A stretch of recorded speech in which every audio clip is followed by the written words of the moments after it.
Sir प्रणाम, मैं हूं हिमांशु द्विवेदी और स्वागत है आपका हमारी खास पेशकश चर्चा में। चर्चा के तहत सामान्य तौर पर आज तो हमारा विषय होना चाहिए था चुनाव आयोग के द्वारा तय किया गया 2 राज्यों का चुनाव कार्यक्रम। विधानसभा चुनाव के संदर्भ में चुनाव आयोग ने जम्मू कश्मीर और हरियाणा में चुनाव की तारीखों का ऐलान कर दिया है। लेकिन देश के लिए केवल चुनाव महत्वपूर्ण नहीं होता है, बहुत कुछ ऐसा घटित होता है जिस पर इन चुनावों से परे जाकर बात करना जरूरी हो जाता है। आज हम ऐसे ही एक विषय पर बात करेंगे जो पिछले एक हफ्ते से देश को आंदोलित किए हुए है। हमारा आज का विषय है कोलकाता की कलंक कथा, कब तक व्यथा। संदर्भ यह है कि कोलकाता एक सुसंस्कृत शहर के तौर पर लंबे समय से पहचाना जाता रहा है। अंग्रेजों के शासनकाल में लंबे समय तक भारत की राजधानी रहा कोलकाता को अपनी तहजीब के लिए, अपनी संस्कृति के लिए, अपनी बौद्धिकता के लिए जाना जाता था। पर वो कोलकाता इस समय नकारात्मक कारण से चर्चा में है। चर्चा की वजह क्या है? चर्चा की वजह यह है कि 8-9 अगस्त की दरमियानी रात वहां के एक महत्वपूर्ण मेडिकल कॉलेज राधा गोविंद कर के अंदर एक प्रशिक्षु महिला चिकित्सक के साथ दरिंदगी हुई। दरिंदगी के तहत उसके साथ अनाचार हुआ और अनाचार के साथ में उसकी हत्या भी कर दी गई। इस देश में तमाम अनाचार की कहानियां समय समय पर सुनाई देती हैं, पर इस अनाचार के बाद जिस किस्म का अत्याचार दिखाई दे रहा है वो पूरे देश को हैरत में डाल दे रहा है। उस मासूम बच्ची को न्याय दिलाने की खातिर जो लोग आवाज उठाने की कोशिश कर रहे हैं उन पर हमले हो रहे हैं। तमाम सियासी दल के संदर्भ में यह तय करना मुश्किल हो रहा है कि वो उस पीड़ित परिवार को न्याय दिलाने के लिए मैदान में उतर रहे हैं या इस बहाने अपनी राजनीतिक सफलताओं की इबारत लिखने की कोशिश कर रहे हैं। अगर हम पंक्तिबद्ध तरीके से उस पूरे घटनाक्रम को देखते हैं तो कितने हैरत की बात है कि रात को 2 बजे एक महिला चिकित्सक के साथ अनाचार होता है और उसकी हत्या हो जाती है। सुबह उसके परिवार को मेडिकल कॉलेज से फोन जाता है तो कहा जाता है कि आपकी बेटी के द्वारा आत्महत्या कर ली गई। जब वो पीड़ित परिवार मेडिकल कॉलेज पहुंचता है तो 3 घंटे तक उसके माता पिता को वो लाश तक नहीं देखने दी जाती है जिस बेटी को उन्होंने अपने जान से भी ज्यादा प्यारा माना था। और जब वह उसकी लाश को देखते हैं तो हैरत में पड़ जाते हैं जिस तरीके से वो लाश उन्हें दिखाई देती है। और उसके बाद की कहानी ये कि प्रारंभ में जिसको आत्महत्या बताया जा रहा था वो बाद में रेप और हत्या के रूप में प्रयुक्त होता है। बाद में आने वाली कहानियां पोस्टमार्टम के बाद में इस प्रकार का संदेह उत्पन्न कर रही हैं कि ये एक व्यक्ति के द्वारा नहीं बल्कि कई व्यक्तियों के द्वारा दिया गया अंजाम है। कोलकाता पुलिस की भूमिका संदेह के दायरे में है। कोलकाता पुलिस ने जिस व्यक्ति को गिरफ्तार किया है उसके साथ और कौन लोग हैं इसके संदर्भ में अभी कुछ अता पता नहीं है।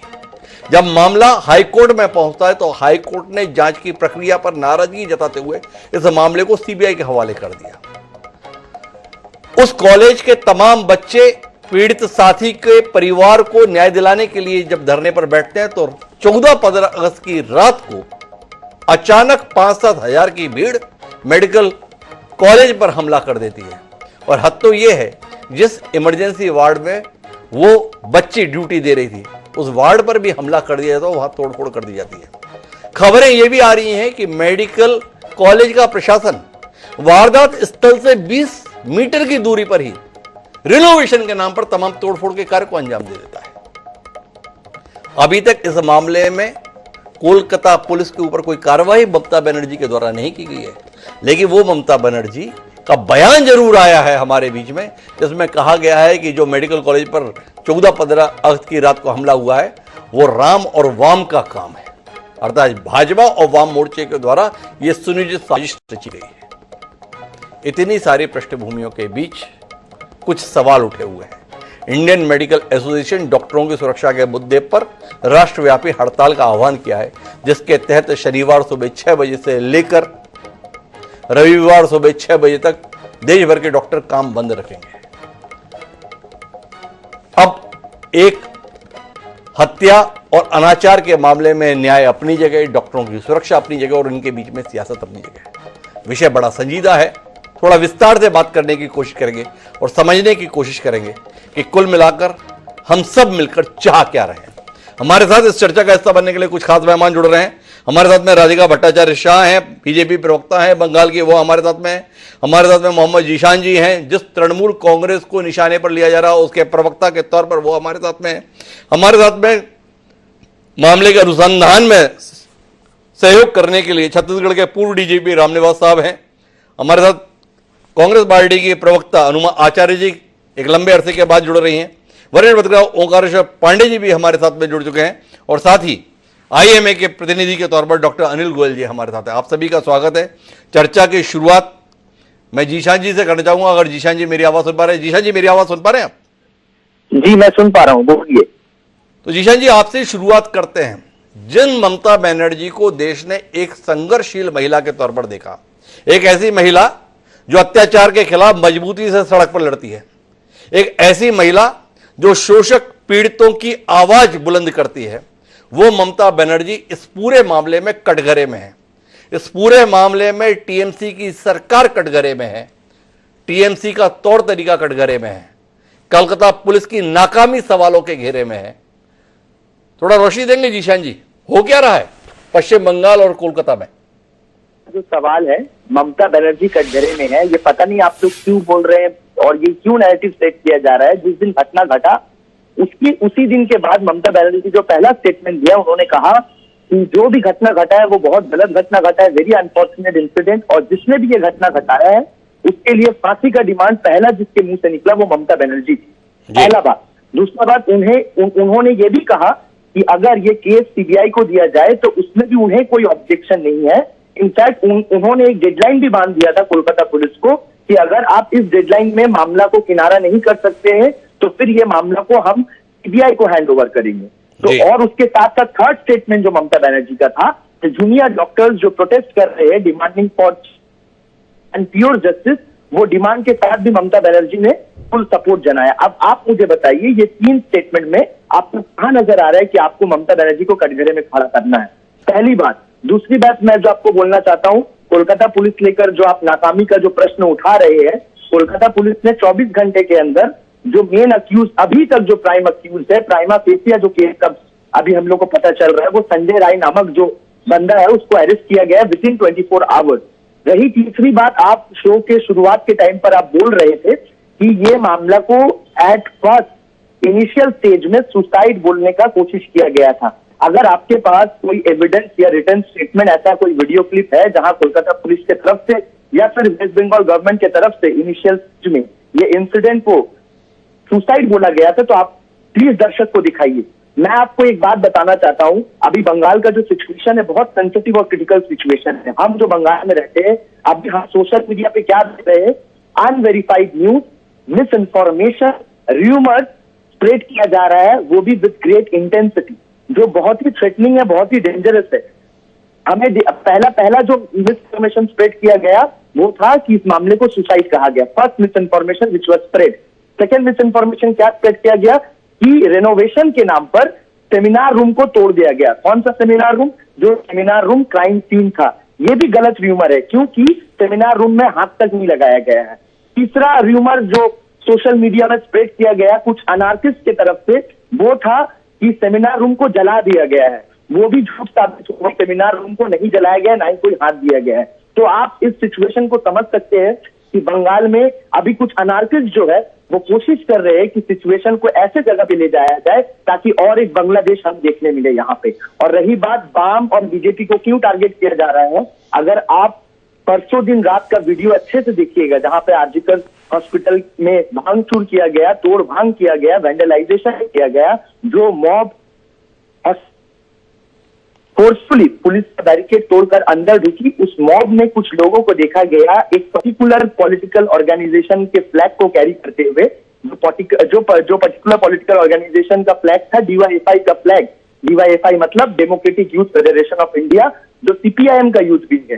तो इसलिए हम उन्हें कटघरे में खड़े कर रहे हैं। पर पता नहीं क्यों अनफॉर्चुनेटली और खूब शॉकिंग वे में आपने जैसे कहा कि ममता बनर्जी को कटघरे में खड़ा किया जा रहा है। हमें ये देखना है कि ममता बनर्जी को कटघरे में कौन खड़ा कर रहा है। अगर बीजेपी खड़ा कर रही है तो वो अपना गंदा राजनीति कर रही है, अगर सीपीएम खड़ा कर रही है तो वो भी अपना गंदा राजनीति कर रही है। और रही बात आवाम की, तो आज आपने देखा होगा कि कलकत्ता में मौला अली से डोरिना क्रॉसिंग तक ममता बनर्जी ने एक रैली किया जहां पे उन्होंने डिमांड किया कि जिसने भी ये घटना घटाया है, जो एक मतलब क्या बोलते हैं, ऐसा घटना हमें रात में जो नींद उड़ा देने वाला घटना, इतना शेमफुल घटना जिसने भी घटाया, उससे फांसी का डिमांड किया गया, डेथ सेंटेंस का डिमांड किया गया।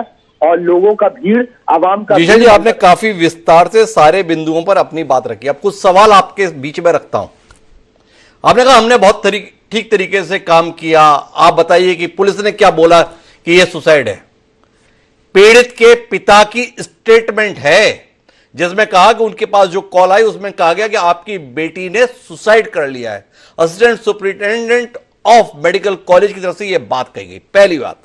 दूसरी बात जो संदर्भ में है वो इस बात को लेकर है कि 7,000 लोग, 5,000 लोग मेडिकल कॉलेज में धावा बोल दिया रात को। कोलकाता पुलिस ऐसी संवेदनशील स्थितियों में मेडिकल कॉलेज की हिफाजत नहीं कर पाई। इस नाकामी के संदर्भ में किस पे कार्रवाई कर दी ममता बनर्जी की सरकार ने? दूसरा सवाल। तीसरा, जिस मेडिकल कॉलेज में यह हादसा हुआ, जिस मेडिकल कॉलेज में यह दुर्दांत घटना को अंजाम दिया गया, उसके प्रिंसिपल संदीप घोष इस्तीफा देते हैं और 4 घंटे बाद ही उससे बेहतर मेडिकल कॉलेज में उनकी नियुक्ति आपकी सरकार कर देती है। और उसके बाद में आप कहते हैं कि ममता बनर्जी को क्यों कटघरे में खड़ा किया जा रहा है। इसके बाद ममता बनर्जी को कटघरे में खड़ा नहीं किया जाए तो क्या भारत रत्न के लिए उनके नाम को प्रस्तावित कर दिया जाए? यह सवाल जहन में आता है। जीशान जी, कुछ रोशनी देंगे आप? पुलिस नाकाम है आपकी सरकार के रहते हुए मेडिकल कॉलेज को सुरक्षा दे पाने में। आपकी सरकार कदम उठा रही है ऐसे मेडिकल कॉलेज के प्रिंसिपल से सवाल करने के स्थान पर उसे पुरस्कृत करने में, और आप कह रहे हैं कि ममता बनर्जी के संदर्भ में यह सवाल क्यों हो रहा है? अब मैं आपको अब आंसर दे सकता हूं। पहला जो आपका सवाल था कि वो डॉक्टर जिसके साथ ये घटना घटा, उसके परिवार के लोग को, मतलब उसके पापा को फोन गया था जी हॉस्पिटल सुपरिंटेंडेंट की तरफ से ना पुलिस की तरफ से? पहले आप ये बताइए, क्योंकि आप बता नाम दिए, पुलिस भी बोल रहे और हॉस्पिटल सुपरिंटेंडेंट। मैंने कहा deputy superintendent of medical college, जो उसके पिता के द्वारा स्टेटमेंट है मीडिया के बीच में कि हमारे पास मेडिकल कॉलेज से फोन आया और यह बताया गया कि आपकी बेटी ने सुसाइड कर लिया है। और उसके बाद में उनका आक्षेप यह भी है कि जब वो मेडिकल कॉलेज पहुंचे तो 3 घंटे तक उन्हें बाहर खड़ा रहा, उन्हें बेटी के पास तक ले जाए नहीं गए, वो हाथ पैर जोड़ते रहे। 3 घंटे बाद केवल पिता को ले जाया गया और वो एक फोटो भर खींच पाया अपनी बेटी की। ठीक है। पहली बात मैं आपको बताता हूं कि हॉस्पिटल सुपरिंटेंडेंट की तरफ से कॉल गया और बताया गया कि सुसाइड, लेकिन पुलिस की तरफ से कोई कॉल नहीं गया। ये बात क्लियर हो गया, राइट? इसका मतलब पुलिस को आप जो सुसाइड बोलने के लिए कटघरे में खड़ा कर रहे हैं, ये बात का कोई फिर वैलिडिटी नहीं रहता है। अगर ये सुपर की तरफ से गया था तो सुपर को वहां से हटा दिया गया है। जो वहां पे सुपर थे हॉस्पिटल के, पहला वो उनका गलती, अगर उसने कॉल करके एक रेप और मर्डर जैसे घटना को सुसाइड बताया गया है, वो भी एक रिस्पॉन्सिबल सुपरिंटेंडेंट के तौर पर, तो वो गलती उसने किया था, उसका पनिशमेंट उसको मिला। पुलिस की तरफ से ऐसा कोई स्टेटमेंट नहीं था, ना ही गवर्नमेंट की तरफ से ऐसा कोई स्टेटमेंट था। सेकंड क्वेश्चन जो आपका था कि 5,000 का एक मॉब हॉस्टल में जाकर तोड़ क्या कर रही थी, यही आपका प्रश्न था। इसका मैं उत्तर ये आपको देना चाहता हूं, जिस तरह से माहौल, मार्क्सिज्म का माहौल, मैं आपको बताना चाहता हूं, there was enough police force R G Kar के पास, लेकिन किसी ने ये एक्सपेक्ट नहीं किया था कि साइलेंट प्रोटेस्ट, पीसफुल प्रोटेस्ट के नाम पर कोई एक एजिटेशन, एक मॉब, वायलेंट मॉब जाकर हॉस्पिटल को अटैक करेगी। और जिस तरह से वो वेपन्स लेकर हाथ में थे, रॉड, स्टिक्स, बैम्बू स्टिक्स, जिससे उन्होंने वेंडलाइज किया, वहां पे पुलिस नाकाम रही, ये बोलना गलत होगा। और there was not adequate force, police उनको कंट्रोल कर पाई, क्योंकि पुलिस के पास ऐसा कोई प्रायर इंफॉर्मेशन नहीं था। अचानक से एक मॉब आकर हॉस्पिटल को वेंडलाइज कर चले गई। इसके लिए आपको तो उनसे सवाल पूछना चाहिए। आरजीकर हॉस्पिटल के ऑफिस पार्टी उस दिन एक प्रोग्राम लिया था, डीवाईएफआई से आपको ये प्रश्न करना चाहिए कि उनके प्रोग्राम के वहां से कैसे एक वायलेंट मॉब जाकर आरजीकर हॉस्पिटल को वेंडलाइज करता है।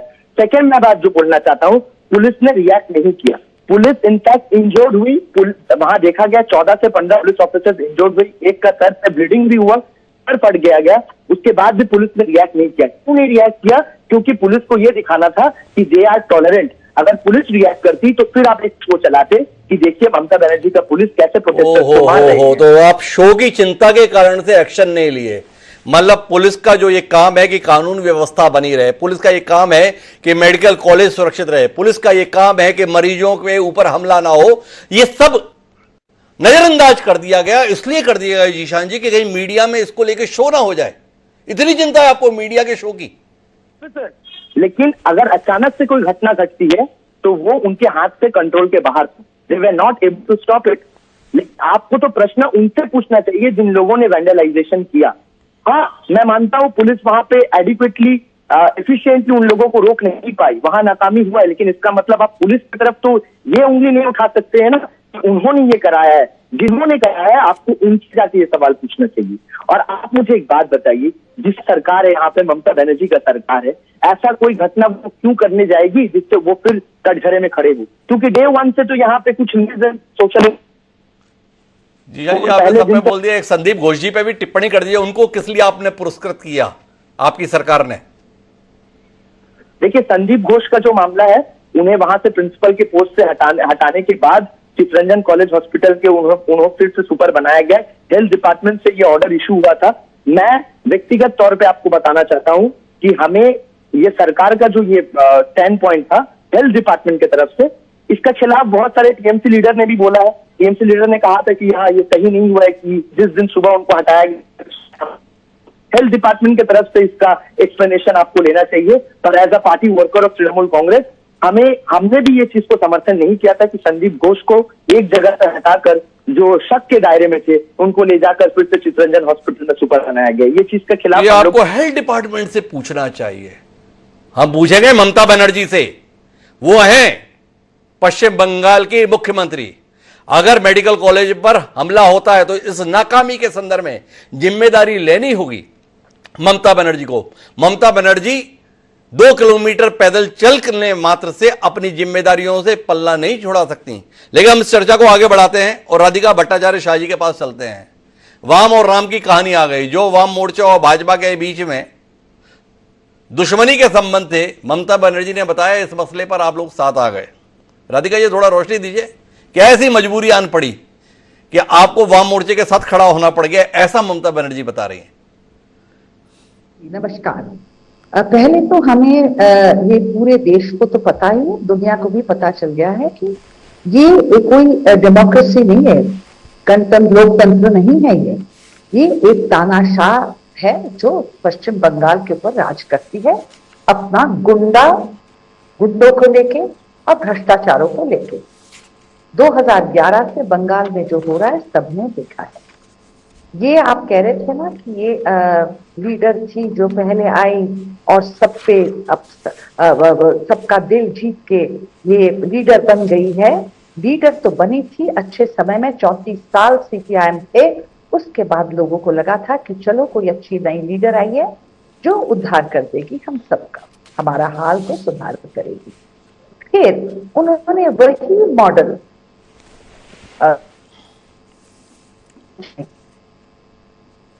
ये सोचती हैं कि जिस तरीके से दहशत का ये माहौल बना के रखा है, हम देखते चाहे वो पोल्स हो, वहां पे भी बूथ कैप्चरिंग होता है, टीएमसी के गुंडे आ जाते हैं, सफेद साड़ी भेज देते हैं परिवार के पास कि तुम लोग मत जाओ, माँ रात को विधवा हो जाएगी। यहाँ पे सामूहिक बलात्कार तो एक आम बात बन गई है। यहाँ पे भ्रष्टाचार तो जैसे भ्रष्टाचार से ही चलता है। और मैं कब से सुन रही हूँ कि ममता बनर्जी एक औरत है, वो एक महिला लीडर है, तो उन्हें तो सबसे चिंता होगी महिलाओं का। ये सोचती है कि ये जो उन्होंने कन्याश्री कर दिया है, 1200 रुपया लेके बंगाल के महिलाओं पे मन को उन्होंने खरीद लिया है। क्या भी उनके ऊपर हम बलात्कार करें, कि उनका घर जलाए, कि उनके पतियों को मर्डर करें? कुछ नहीं, क्योंकि ये खरीदे हुए हैं हमारे, ये कारोबार है उनका। अभी ये जो प्रवक्ता जो बातें बता रहे थे, हम सब सुन रहे थे। पहले तो आप मुझे बताएं कि हम और वामपंथ इकट्ठे नहीं हुए, ये रिएक्शन है सबका कि ये कैसे हुआ है। ये इतना घिनौना है कोई हरकत किसी के साथ, चाहे डॉक्टर हो, टीचर हो, लीडर हो, किसी महिला के ऊपर ऐसी बात होगी, हम सोच ही नहीं सकते। सब कहते हैं कि बंगाल है भद्र लोक का एक बंगाली कल्चर में सब भद्र लोक माने जाते हैं। टीएमसी पहले तो वामपंथियों ने पूरा पूजा अर्चा संस्कार इसका तो सब बेड़ा पार कर दिया, और अभी ये लोग कह रहे राम और वामपंथ का अल्लाह का नाम ले पाएगी कभी आके ऐसी बातों में? अल्लाह का नाम ले पाएंगे क्या कभी? ये राधिका जी ये सवाल उठा रही हैं, पर अनुमा जी मेरे पास में सवाल थोड़ा आपके लिए दूसरा है।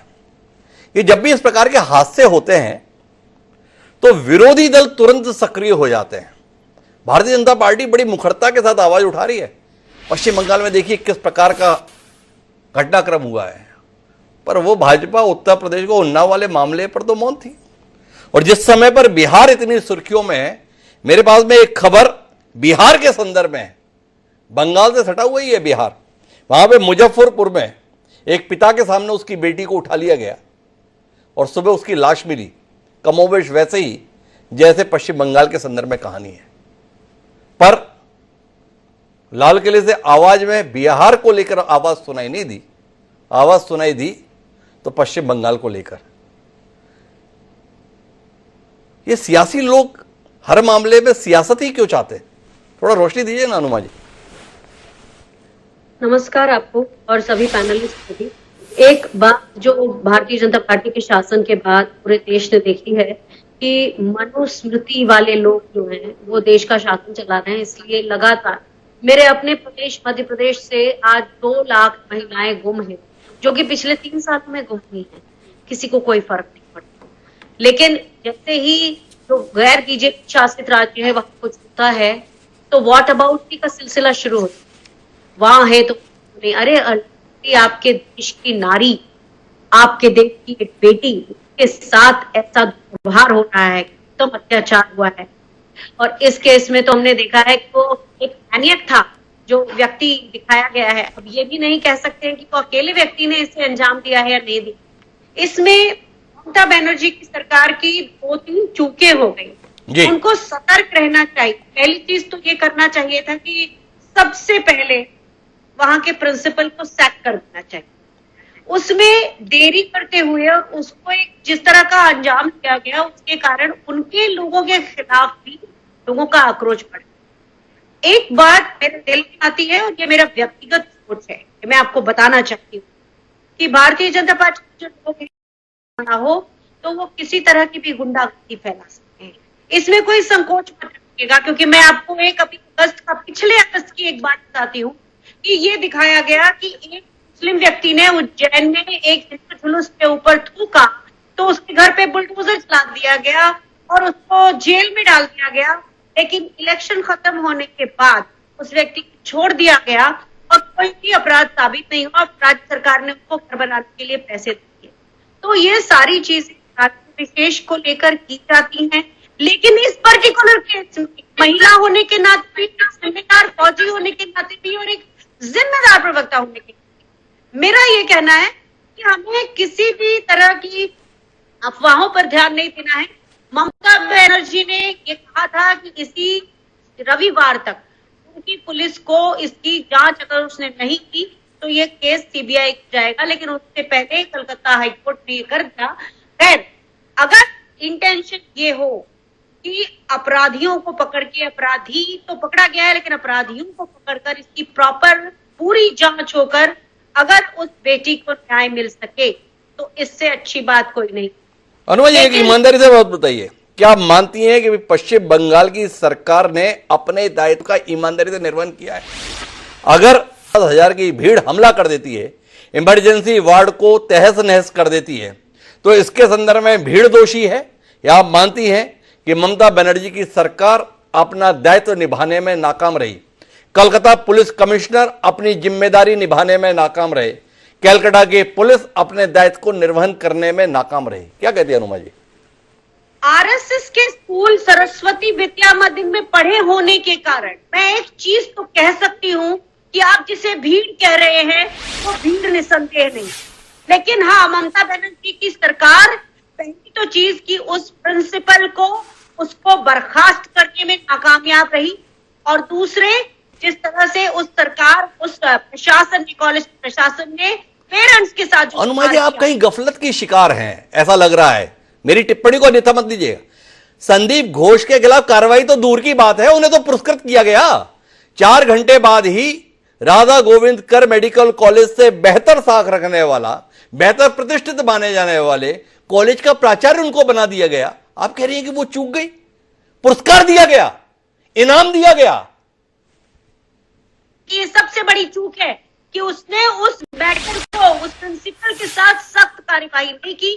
वो स्टाफ जिसने उनके पेरेंट्स को वहां 3 घंटे खड़ा रखा, इन सब के साथ बहुत अच्छी कड़ी कानूनी कार्रवाई होना चाहिए थी। लेकिन जिस भीड़ की बात कर रहे हैं, वहां मैं ममता बनर्जी की सरकार का दोष नहीं मानती, क्योंकि मैंने देखा है जिस तरह से भारतीय जनता पार्टी के लोग लूटपाट करके और माहौल बनाने का काम करते हैं, उससे आप नकार नहीं। अनुमा, आप तो फौज में रही हैं, आप जानती हैं। देखिए कितने दावे के साथ आप बता रही है कि भाजपा के लोग कैसे काम करते हैं। सरस्वती शिशु मंदिर में आप पढ़िए, आपको पता है कि वो लोग कैसे काम करते हैं। तो सरकार की जिम्मेदारी क्या है?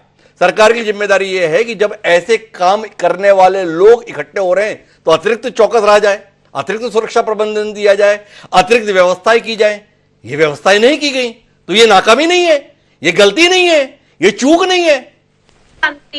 मैं नहीं जानती, थोड़े दिनों पहले उत्तर प्रदेश में एक स्टैम्पीड हुआ था और उसके वो बाबा जी आज तक नदारद हैं, आपने उस पर कितनी प्रोग्राम किए मुझे नहीं मालूम, क्योंकि जवाब नहीं लोगों के मरने की जब लेना होती है तो सरकारें नहीं लेती हैं। लेकिन यहाँ पर ममता बनर्जी की सरकार से एक गलती हुई कि उन्होंने ये एक्सपेक्ट नहीं किया, ये इसको एंटिसिपेट नहीं किया कि भारतीय जनता पार्टी के अनुमा आचार्य जी, सुधी प्रवक्ता भारतीय राष्ट्रीय कांग्रेस कहती है कि वो संदीप घोष को जो बेहतर जगह पे पदस्थापना की गई वो चूक थी।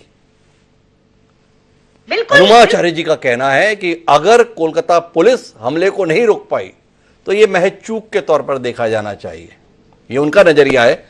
रामनिवास जी, आपसे जानना चाहेंगे, इस पूरे घटनाक्रम में पुलिस की कार्रवाई संदेह के दायरे में है।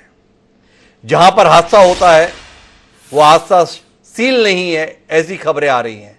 खबर यह भी आ रही है कि 20 मीटर की दूरी पर ही रिनोवेशन के नाम पर व्यापक तोड़फोड़ की गई है। जिस प्रकार से एक व्यक्ति को पकड़ा गया वो बाद में पोस्टमार्टम रिपोर्ट के अंतर्गत जैसी विवशता की जानकारी आ रही है, सब एक राय है कि इसमें एक व्यक्ति नहीं कई व्यक्ति शामिल हैं। 24 घंटे के अंदर पकड़ लिया गया था तथाकथित आरोपी। 4 दिन तक कब्जे में रहा पुलिस के, पर पुलिस ने एक बार भी नहीं कहा कि मामले में लोग हैं। पुलिस यही बताती रही व्यक्ति है, पकड़ लिया गया है। आपके पास तो लंबा तजुर्बा रहा है, 3 दशक से ज्यादा आपने ऐसे कई पेचीदा केसों को अपने जीवन में सुलझाया है। थोड़ा रोशनी दीजिए ना, कोलकाता पुलिस के संदर्भ में रोशनी दीजिए, कितनी ईमानदारी से काम किया है कोलकाता पुलिस ने। डॉक्टर हिमांशु जी, सभी मेरे साथियों को नमस्कार। और इस घटना पर पूरी संवेदना में कि पूरे देश के सामने इतना गंभीर अपराध हुआ है, इसकी परिवार के साथ और उस आत्मा के साथ मेरी संवेदनाएं हैं। ये मैं कहूंगा कि पुलिस का पूर्ण रूपेण फेलियर है कि जिस प्रकार से पुलिस ने इस केस को हैंडल किया है, वो जिसको कहें कि टोटली अनप्रोफेशनल वे में इसका कार्रवाई पुलिस ने की है। कि जब पहले घटना होती है उसके साक्ष्य पूरे सुरक्षित नहीं रखे गए और फिर पुलिस जो है एक तरीके से कि एक मुलजिम मिल गया है और उससे आगे पूछताछ करके, क्योंकि पहले दिन से लग रहा था कि इसमें 1 से अधिक व्यक्ति हैं और अभी सीबीआई ने इसकी जांच ली है तो ये पूरा रैकेट मिलेगा, क्योंकि इसमें पूरे के पूरे अकेले 2 या 3 व्यक्ति नहीं होंगे, बल्कि कोई ना कोई पूरा रैकेट होगा जिसमें मेडिकल कॉलेज की भी संलिप्तता जरूर इसमें मिलेगी। और साथ में और पीछे क्या क्या होंगे, मैं कहूंगा कि ये पूरा एक तरीके से राजनीतिक संरक्षण जिसमें मेडिकल कॉलेज का साथ और पूरे जो विभिन्न प्रकार के एक पूरा रैकेट इसमें काम कर रहा था, पूरा इसमें मिलेगा। और रही बात इसकी कि पुलिस ने जो नहीं देते जल्दी से तो और भी इसके साक्ष्य नष्ट किए जा सकते थे, इसलिए मैं हाई कोर्ट का भी पूरा देश उसको शुक्रगुजार रहना चाहिए कि उन्होंने तत्काल प्रभाव से सीबीआई को केस हैंडओवर किया है। और रामनिवास जी, एक बात बताइए, ये ममता बनर्जी मुख्यमंत्री हैं पश्चिम बंगाल की, उन्होंने 2 बातें महत्वपूर्ण कही हैं। उन्होंने ये कहा कि 18 तारीख तक सीबीआई केस को सॉल्व करके दे, नहीं तो हम सड़क पर उतरेंगे, 19 तारीख को बड़ा प्रदर्शन करेंगे। और उनका यह भी कहना है कि कोलकाता पुलिस ने 90% तो केस सॉल्व कर लिया था, 10% का मामला बचा था। थोड़ा बताइए ना आप, ये 90% कैसे हो जाता है कोई केस, 10% कैसे रह जाता है, और 18 तारीख तक का अल्टीमेटम।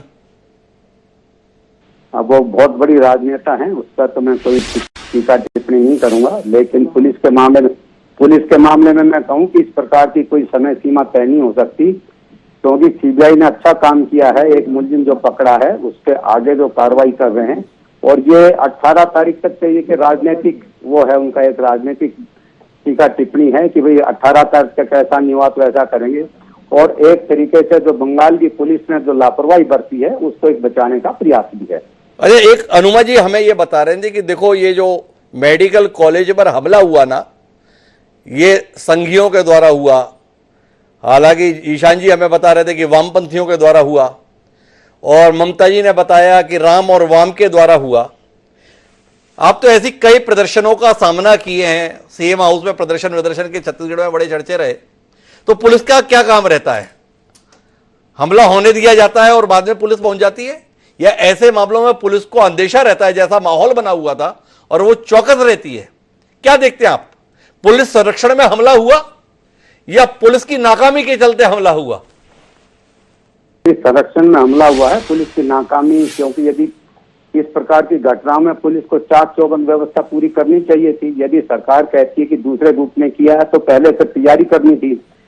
तो उसमें तो पहले ही लगता था कि भाई चारों तरफ से इसमें संवेदनाएं व्यक्त होंगी, भीड़ आएगी, दूसरे विरोधी दल इसमें प्रदर्शन करेंगे, तो ये तो एक सामान्य प्रक्रिया थी। उसमें वहां पे उनको एक तरीके से कहें कि 5 गुना वहां पे पुलिस बल लगा के अपनी कार्रवाई करनी थी। जिस प्रकार से तोड़फोड़ हुई है, जिस प्रकार से कार्रवाई हुई है, ये एक तरीके से वहां के जो कहने की डायरेक्शन, अपराध की डायरेक्शन को, कि अपराध की बात पे ना जाके ये मुद्दा जो है वो तोड़ फोड़ पे और प्रदर्शन पे चला जाए, एक तरीके से इस मुद्दे को भटकाया गया है। और मुद्दे को भटकाने के लिए किया गया हमला था। ये 3 दशक से ज्यादा समय तक पुलिस विभाग में जिम्मेदार पदों पर रहे हुए रामनिवास जी का कहना है, जो स्वयं डीजीपी रह चुके हैं। अनुमा जी के लिए ये जानकारी शायद उनके नजरिए को बदलने में कुछ मदद कर सके। लेकिन मेरे साथ में इस समय पर जुड़े हुए हैं डॉक्टर अनिल गोयल साहब। गोयल साहब से मेरी बातचीत चल रही थी कि यह हड़ताल किस लिए? पीड़िता के परिवार को न्याय दिलाने के लिए, पीड़िता को न्याय के माध्यम से उसकी आत्मा की शांति के लिए, या डॉक्टरों की सुरक्षा के संदर्भ में जो बहुप्रतीक्षित मांगे आपको लग रहा है कि अब शायद पूरी हो जाए, इसके लिए? Thank you Himanshu Dwivedi ji. मुझे लगता है कि इसमें सारे के सारे कारण हैं। आप अब हमारी प्रेस रिलीज आज अगर देखेंगे जी, तो आप देखेंगे कि हम क्या मांग कर रहे हैं। जी देखिए, सबसे पहले तो मुझे लगता है कि जो अभी तक डिस्कशन था, मैं कुछ 1 मिनट 2 मिनट आपके लेना चाहूंगा। ये अमानवीय है, आपराधिक लापरवाही है। रात को कोई सुरक्षा की व्यवस्था नहीं है, वहाँ गैंग रेप हो जाता है और अगले दिन एक व्यक्ति को पकड़कर कह दिया जाता है कुछ नहीं हुआ। तो इससे ज्यादा पुलिस की लापरवाही क्या होगी? इसके बाद 7,000 लोग वहां घुस जाते हैं। ऑनरेबल हाई कोर्ट को टिप्पणी करनी पड़ती है कि आप ये प्रिंसिपल को ने क्या किया, और उसके बाद सीबीआई को उनको हिरासत पे लेना पड़ता है। इसके बाद भी अगर आप डिफेंड कर रहे हैं कि 7,000 के मॉब को वहां की सरकारी संरक्षण नहीं प्राप्त है, तो ये गलत बात है। अब हमारी मांगे क्या है? सबसे पहले हमने कहा कि टाइम फ्रेम में विक्टिम को इंसाफ मिले। ये आज की प्रेस रिलीज है, आपके पास भी हम लोग भेज देंगे जी। वैंडलिज्म करने वालों को और करवाने वालों को एग्जेम्पलरी पनिशमेंट मिले। ये हमारी दूसरी मांग है। तीसरी मांग है appropriate compensation to grieved family, ये तीसरी है। तो लेकिन इसको ये भी जानना होगा कि इसके कारण से जो वायलेंस अगेंस्ट डॉक्टर, और ये खासतौर से इस तरह का ब्रूटल सेक्सुअल वायलेंस, ये पहली बार देश में हम लोगों ने देखा किसी की डॉक्टर ऑन ड्यूटी के खिलाफ ऐसा हो जाए। ये बहुत ही ज्यादा दुख का, चिंतन का विषय है। ये विषय महिला डॉक्टर्स का नहीं रह गया, ये सारी महिलाओं की सुरक्षा वर्क प्लेस पर यह विषय आ गया है कि किस तरह से सारी महिलाओं की वर्क प्लेस पे सुरक्षा हो। ये किसी भी प्रदेश में हो, कहीं भी देश के किसी कोने में हो, ये विषय इसीलिए रिक्लेम द नाइट में आप देखिए स्पॉन्टेनियस लोगों का इन्वॉल्वमेंट है। रात में जो महिलाएं पूरे देश में निकल रही हैं। इंडियन मेडिकल एसोसिएशन ने इसीलिए बार बार कहा था कि एक प्रोटेक्शन एक्ट हो जो 25 स्टेट में ऑलरेडी है, उसको लागू किया जाए, जिससे कि इसका आगे आने वाले समय में प्रिवेंशन भी हो। देखिए, किसी भी बीमारी का इलाज करने के लिए हमको करेक्टिव एंड प्रिवेंटिव एक्शन लेने पड़ते हैं। करेक्टिव एक्शन ये है कि ये गैंग रेप के जो पीड़ित हैं, और ये निश्चित रूप से जो गैंग रेप हुआ है उसके पीछे जो लीपापोती हो रही है, इसके एक ऑर्गेनाइज्ड सिंडिकेट है, ऐसा इंडियन मेडिकल एसोसिएशन को लगता है। अच्छा, और ये एक बात बताइए, आप ये सारी मांग कर रहे हैं पर इसके साथ में हड़ताल पर जा रहे हैं। डॉक्टर के पास लोग मजबूरी में आते हैं, पीड़ा में आते हैं, तकलीफ में आते हैं, दर्द में आते हैं, जान खतरे में होने के कारण आते हैं। आप तो हाथ खड़े कर दे रहे हैं 24 घंटे के लिए, कोई इलाज नहीं करेंगे। गलत कह रहे हैं। अभी भी हमने इमरजेंसी सर्विसेज को रोका नहीं है, ये आप समझ लीजिए। हमने ओपीडीज को रोका है, हमने जो इलेक्टिव है जिसको पोस्टपोन किया जा सकता है वो इलेक्टिव ऑपरेशंस को रोका है। तो आप द्विवेदी साहब ये मत कहिए कि डॉक्टर्स ने हाथ खड़े कर दिए इस चैनल पर। इमरजेंसी सर्विसेज देश के सब अस्पतालों में ऑन है। अरे एक बात बताओ साहब, आप तो मशहूर डॉक्टर हैं, डॉक्टरी के पेशे से जुड़े हैं, कौन तफरी के लिए अस्पताल की सीढ़ी चढ़ता है? हर तकलीफ अपने आप में इमरजेंसी की ही होती है। मेरे दांत में दर्द है, तकलीफ से करा रहा हूं, मुझे आपकी मदद की जरूरत है। अब आप बोले कि कल आ जाना, मर तो नहीं जाओगे? बस मर नहीं जाऊंगा, पर तकलीफ से तो गुजर रहा हूं। डॉक्टर साहब थोड़ा संवेदनशीलता के साथ सोचिए ना, ऐसे तमाम मरीजों के संदर्भ में नाराज मत होइए। उन तमाम लाखों लोगों की ओर से आपसे सवाल कर रहा हूं जो डॉक्टर की ओर उम्मीद भरी निगाह के साथ आते हैं। कल आप नहीं मिलेंगे हम लोगों को। बड़ी बात यह है डॉक्टर द्विवेदी साहब, मैं बोल रहा हूं अगर आप दांत में दर्द है तो इमरजेंसी में जाकर इंजेक्शन लगाइए, कोई आपको मना नहीं कर रहा है। लेकिन डॉक्टर्स के दर्द को, महिला डॉक्टर्स के दर्द को, जो रात में आप वर्क प्लेस पर सुविधा नहीं दे रहे हैं, जो टॉयलेट की भी सुविधा नहीं दे रहे हैं, एक सेफ्टी एनवायरनमेंट नहीं दे रहे हैं, ये एक बहुत बड़ा इशू है जिसको आप मरीजों से जोड़ रहे हैं। मरीजों की सेवा उनका पहला है। इमरजेंसी सर्विसेज हम लोगों ने मना नहीं किया है, बिल्कुल दोबारा कह रहा हूं, अभी 24 घंटे चल रही है। अभी आप कहो कि आपका मर्डर हो जाए, आपका ब्रूटल रेप भी हो जाए और आप उसको बोलो भी नहीं, उसके लिए एक सांकेतिक बात भी नहीं करो, तो मुझे लगता है ये डॉक्टर्स के साथ अन्याय होगा। नहीं, मेरा अन्याय का बात नहीं है। देश के सम्माननीय प्रधानमंत्री नरेंद्र मोदी जी ने स्वतंत्रता दिवस के मौके पर लाल किले की प्राचीर से पीड़िता को न्याय दिलाने की बात कही है। क्या इतना आपके लिए पर्याप्त नहीं है? बहुत चिंता व्यक्त की गई भाई, इसके बावजूद भी हड़ताल की क्या जरूरत है डॉक्टर साहब? जो आपराधिक लापरवाही बंगाल में हुई है, 7,000 लोगों ने वह वेंडलाइजेशन किया। आपने उस वक्त के डॉक्टर्स के रात के व्हाट्सएप हैं हमारे पास, जब वो कह रहे हैं हमको बचा लीजिए, हमको सेव कर लीजिए, या गुंडे घुसे आ रहे हैं। वहां डॉक्टर्स की, नर्सिस को किसके साथ वहां पर मैन हैंडलिंग हुई है, ये आपको अंदाजा नहीं है। इसका अंदाजा हमको है। मुझे अंदाजा है अनिल जी, इसीलिए तो इन सवालों के माध्यम से आप वो चीज रेखांकित कर पा रहे हैं। मेरे यही सवाल तो है, इन सवालों के साथ ही इस कार्यक्रम में आगे बढ़ रहा हूं। तकलीफ की बात यह है कि अनुमा जी हमारे साथ में जो सुदीप प्रवक्ता है वो बता रही थी, इसमें पुलिस की कोई बड़ी नाकामी नहीं है। उनकी जानकारी में होना चाहिए कि जो तमाम डॉक्टर और नर्सेस प्रदर्शन पर बैठे हुए थे, उस पीड़िता को न्याय दिलाने की मांग को लेकर उस प्रदर्शन स्थल पर उस भीड़ के द्वारा हमला कर दिया गया। वो भीड़ पीड़िता के समर्थन में नहीं आई थी, वो भीड़ इस बात के लिए आई थी कि उस पीड़िता के समर्थन में आप प्रदर्शन क्यों कर रहे हैं। इस प्रकार की विवश स्थितियां राधा गोविंद कर मेडिकल कॉलेज में दिखाई दी। इन सबके बीच में मेरे साथ वरिष्ठ पत्रकार ओंकारेश्वर पांडे जी जुड़े हुए हैं। पांडे जी, क्या देख पा रहे हैं आप? देश पीड़िता को न्याय दिलाने के भावना के साथ खड़ा है, पर जो तमाम राजनीतिक दल है वो पीड़िता को न्याय दिलाने के लिए है, या लग रहा है कि ममता बनर्जी को ऐसे तो निपटा नहीं पा रहे थे, अब मौका ठीक है ममता बनर्जी को इसी बहाने निपटा दिया जाए। ममता बनर्जी को लग रहा है कि फंस रही हूं, कुछ इस तरीके से मामले को ट्विस्ट कर दिया जाए कि जो विरोधी है वो निशाने पर आ जाए। क्या कहते हैं उमर? मैंने वही कहा कि सबसे बड़े दुर्भाग्य की बात वही है। सबसे बड़े तो इस घटना की जितनी कड़ी से कड़ी निंदा की जाए उतना कम है। चाहे डॉक्टर फ्रेटर्निटी हो, चाहे कोई और फ्रेटर्निटी हो, उसको वर्क प्लेस पर सुरक्षा और खास तौर से महिलाओं को उसके वर्क प्लेस पर और उसके हाइजीन की व्यवस्था, ये हमारा जरूरी कर्तव्य है जी। ये सरकारों का जरूरी कर्तव्य है। लेकिन हमें ये भी नहीं भूलना चाहिए कि एक घटना को लेके इसमें ये कई मसाले जुड़ गए, इसमें पॉलिटिक्स जुड़ गया है, इसमें वो धरना प्रदर्शन और उसके बाद जो तोड़ फोड़ किसने किया, क्यों किया, ये तो जांच के बाद में पता चलेगा ही।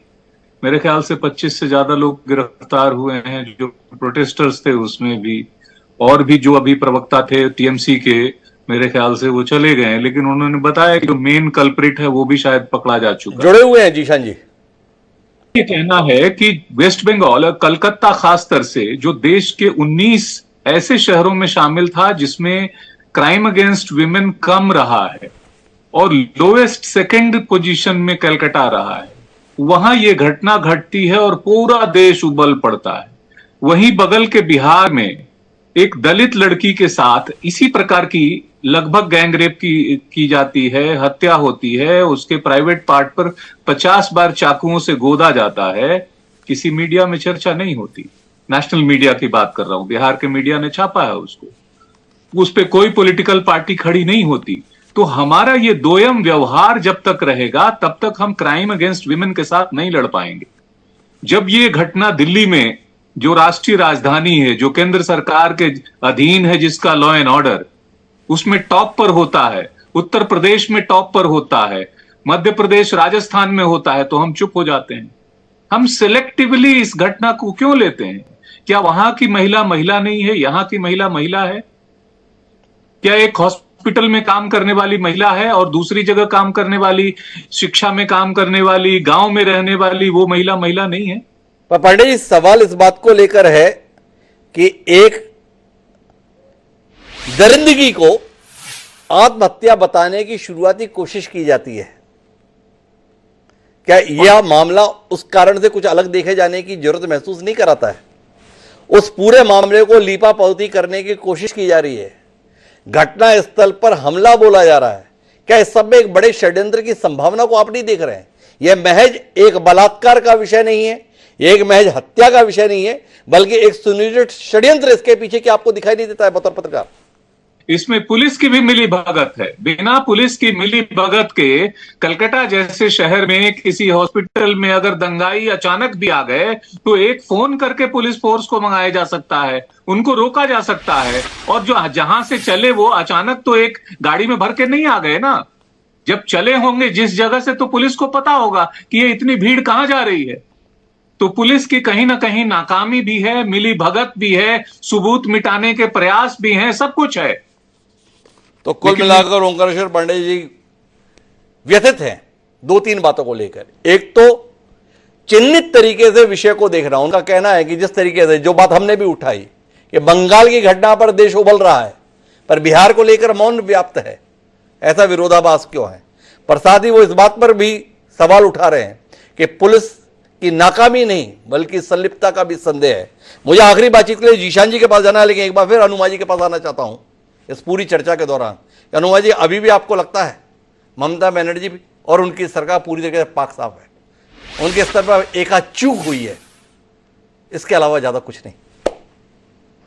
मैं आपसे चाहूंगी कि आप प्रियंका गांधी जी के एक ट्वीट देखें। इस देश में 86 बलात्कार हर रोज हो रहे हैं। ये कैसे हो रहा है?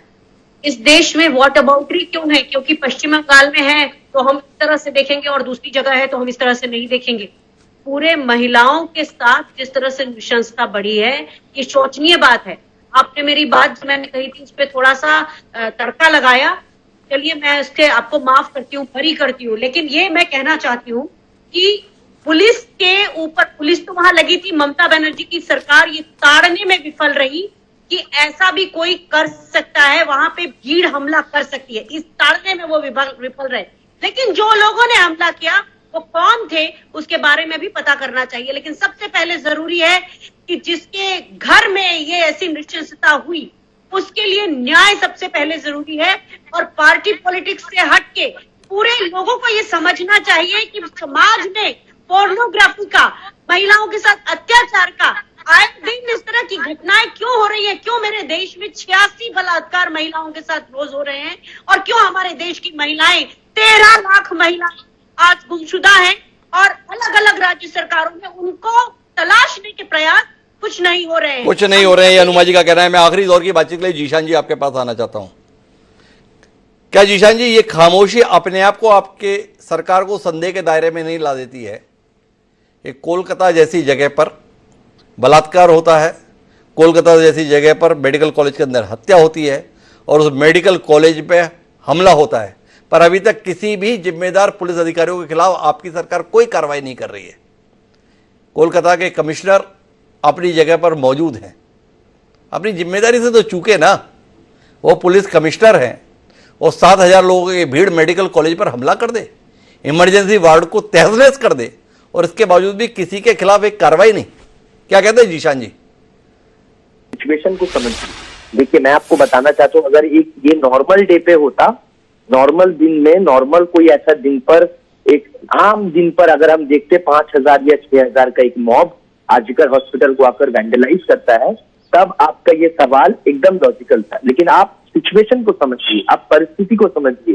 जिस वक्त हमला किया गया आर्जिकर हॉस्पिटल पे, उस वक्त पूरे बंगाल में और कोलकाता में हर रास्ते में बहुत सारे लोग निकले थे रिक्लेम द नाइट, जो एक अपॉलिटिकल, अराजनैतिक जो एक कर्मसूची था, उसको पालन करने के लिए। और आर्जिकर के बाहर एक पर्टिकुलर पॉलिटिकल ऑर्गेनाइजेशन DYFI का एक प्रोग्राम चल रहा था और बहुत लोग जुड़ रहे थे आर्जिकर हॉस्पिटल के आसपास। परिस्थिति को समझिए कि उस परिस्थिति में जब हर जगह ये अनाउंस किया गया कि एक पीसफुल प्रोटेस्ट किया जाएगा रिक्लेम द नाइट बोलकर, ताकि महिलाएं आने वाले दिन में अपने आप सुरक्षित महसूस करें रात में कहीं भी जाने के लिए। ये आउट ऑफ एक्सपेक्टेशन था, ये एंटिसिपेट नहीं किया गया। अच्छा जीशान जी, एक बार बताइए, मेडिकल कॉलेज के अंदर हमले को जाने दीजिए, हॉस्पिटल के अंदर हमले को जाने दीजिए, जो पीड़िता को न्याय दिलाने की मांग की साथ प्रदर्शन पर बैठे हुए थे, उन पर हमला हो गया, उस प्रदर्शन स्थल पर तोड़फोड़ कर दी गई। इसमें भाजपा, इसमें वाम मोर्चा क्यों शामिल हो गया? मैं ये डिमांड करता हूं, पहला डिमांड जो है, जिसने वो महिला का इतने खराब तौर पर, मतलब इतना घिनौना हरकत जिसने घटाया है, वो रेप और मर्डर, उसके सबसे हाईएस्ट ऑर्डर में पनिशमेंट हो, डेथ सेंटेंस मिले। पहला ये मेरा डिमांड है। सेकेंड डिमांड मेरा ये है कि इस सिचुएशन को जिन लोगों ने गोल्डन अपॉर्चुनिटी के तौर पर वैंडलाइज किया आर्जिकर हॉस्पिटल जाकर, क्या मोटिव नहीं था वो सीबीआई जांच कर रही है, वो सामने आएगा।